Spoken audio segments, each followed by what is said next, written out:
பேரிடர் மேலாண்மை.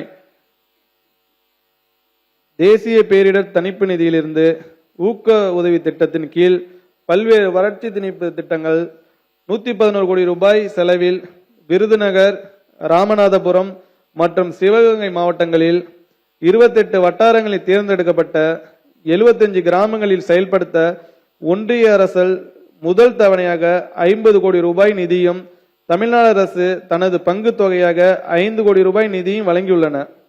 நில அளவை மற்றும் நிலவரி திட்டம். பட்டா மாறுதல் ஊரகம். கிராமப்புற நில ஆவணங்கள் ஏற்கனவே கணினிப்படுத்தப்பட்டு இணையவழி பயன்பாட்டில் கொண்டு வரப்பட்டுள்ளன. ஜனவரி 2025 முதல் ஜூலை 2026 வரை 60,68,000 இணையவழி ஊரக பட்டா மாறுதல் மனுக்கள் வரப்பெற்றதில் 47,96,000 இணையவழி பட்டா மாறுதல் செய்யப்பட்டுள்ளன. வேளாண் அடுக்கு திட்டத்திற்காக புவி அமைவிட புள்ளிகள் பொருத்தப்பட்ட விவரங்கள்.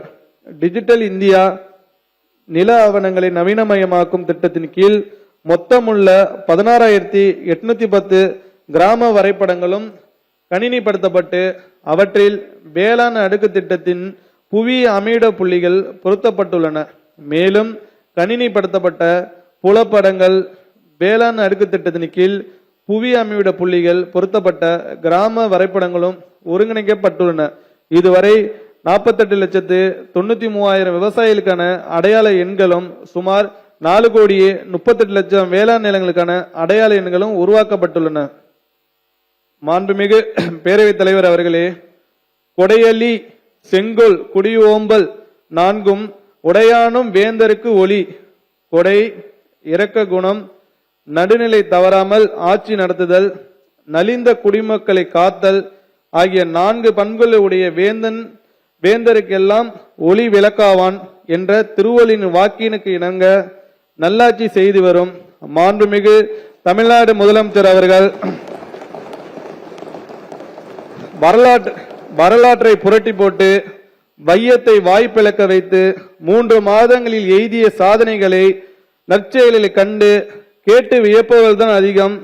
சிதம்பர ரகசியமாய் என்றும் இருந்த சட்டசபை கூட்டம் இன்று சாமானிய மக்களும் விரும்பி பார்க்கும் செய்தி போலாகிவிட்டது.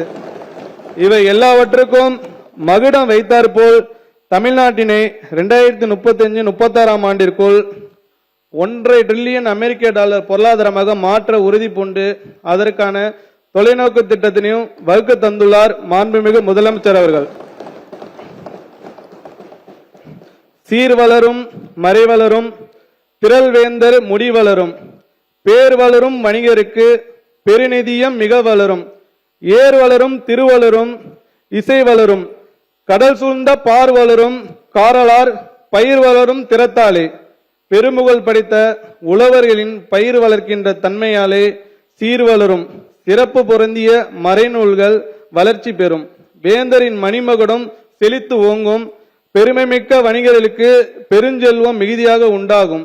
அழகு மிக்க கல்வி கேள்வி முதலிய செல்வமும் செழித்து ஓங்கும் என்று கம்பர் பெருமான் 70 நூலில் கூறுவதிலிருந்து உழவு தொழில் சிறந்து விளங்கினால் அந்நாட்டில் பிற துறைகள் அனைத்தும் செழித்து வளரும் என்று அறியலாம். எனவேதான் $1.5 டிரில்லியன் அமெரிக்க டாலர் பொருளாதார இலக்கினை நோக்கிய பயணத்தில் வேளாண்மை உழவர் நலத்துறை அதிகபட்ச பங்களிப்பை வழங்குவதற்கு ஏற்ப இத்துறையின் திட்டங்களும் செயல்பாடுகள் அமையும். கற்றது கையளவு கல்லாதது கடலளவு. நானும் உன்னதமான உளவுத்துறையை உயிர்த்துறையை நன்முறையில் வழிநடத்தி செல்ல வேளாண்மையை மேம்படுத்த உழவர்களின் நலன் காக்க என்னென்ன தேவை என்பதை ஆர்வத்தோடு பயின்று வருகின்றேன். முதல் ஆண்டு என்பதால் தற்போதுள்ள நிதி ஆதாரங்களின் அடிப்படையில் விவசாயிகளின் உயர்வுக்கான திட்டங்கள் முன்னுரிமையின்படி வகுக்கப்பட்டு செயல்படுத்தப்பட உள்ளன. இந்த திட்டங்கள் உழவர்களின் வாழ்வினை மேன்மேலும் முன்னேற்றிட வழிவகுக்கும் என்று உறுதியுடன் நம்புகிறேன்.